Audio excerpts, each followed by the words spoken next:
Branding it as an exclusive for Luke Edwards and Tom Morgan. Newcastle fear losing their director of football, Dan Ashworth. It's all around Sir Jim Ratcliffe and his takeover of Manchester United, or his 25% investment in Manchester United, I should say. John, why don't we start with you? What's your take on this story? No, it is an interesting one. It's obviously been bubbling under for quite some time. Manchester United want to rebuild and restructure the football hierarchy, if you like. And there's few better people in the business, I guess, than Dan Ashworth, who has done a tremendous job at Newcastle building up. Previously, obviously employed by the Football Association, amongst others, and Brighton.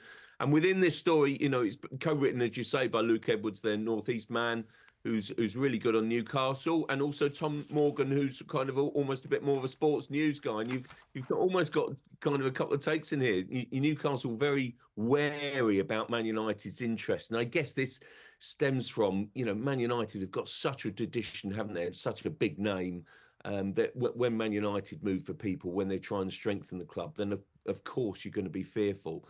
But within this story, it does point out that Ashworth it really has been irritated almost by constant links to Manchester United, and he's happy at Newcastle and wants to stay. So it'll be really interesting to see which way this goes, because I do think that Ratcliffe, his first priorities has got to be strengthening the football side of things, and that, I think, has to be the priority of rebuilding the recruitment side, and obviously improving the stadium, Old Trafford, either completely rebuilding it or refurbing it.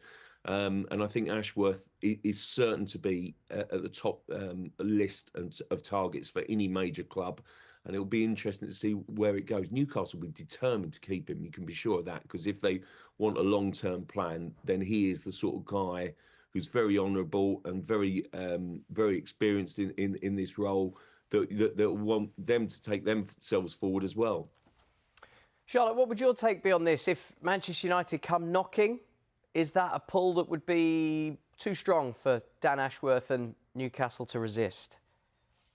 For Dan Ashworth, quite possibly, in terms of where does he see his career progressing. I think if you look at the job that he's done at Newcastle, when he went in there, people were saying that was the biggest signing that they could have done. Obviously, they had all that investment coming in, but the key to them has been spending the money correctly. And I think everyone's been surprised how quickly Newcastle have progressed under their new ownership. And a lot of that is to do with getting the right people in the back room. So someone like Jim Ratcliffe's going to look at what Newcastle have done and thought, how have they done that? He's known as one of the best directors of football in the business. Can we bring him to Old Trafford? And you just need to look at what they've already done. They've managed to bring Omar Barada from Manchester City over to Manchester United. So I think that was seen as a bit of a coup because he was doing such a good job at the Etihad. So I think the draw still is there. And I think maybe they're starting to get that little bit of excitement in that they finally got someone in who seems to have an idea of a structure that they want to bring in as to how they bring that success back on the pitch. Because I think a lot of it at Manchester United, obviously we all look at the performances on the pitch, but a lot of it goes into how things work in the back room as well. So bringing someone like Dan Ashworth in could make a huge difference to the club.